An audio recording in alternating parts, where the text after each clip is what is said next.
Let's get up to speed now on the stories you need to know to start your morning. Mexican authorities think they've arrested the people behind the attack that killed 9 members of an American family last month.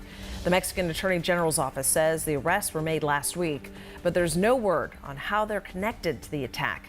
3 women and 6 children were killed in the attack on November 4th. 5 other children were hurt but survived.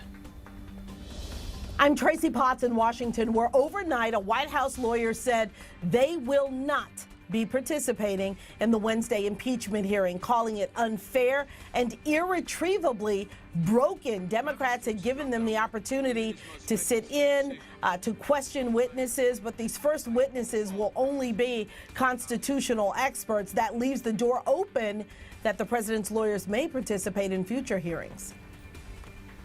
Back here in the Valley, a candlelight vigil was held for the victims of a triple homicide that happened 9 years ago.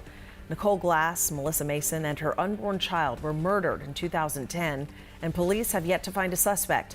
One of the victims' mothers put up a billboard in hopes that after all this time, someone will finally come forward with new information. It's not a cold case. They're still working it, so that's a good thing.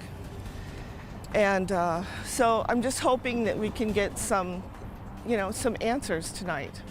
If somebody would pick up the phone, call Silent Witness. Silent Witness is offering a $9,000 reward for any information leading to a suspect.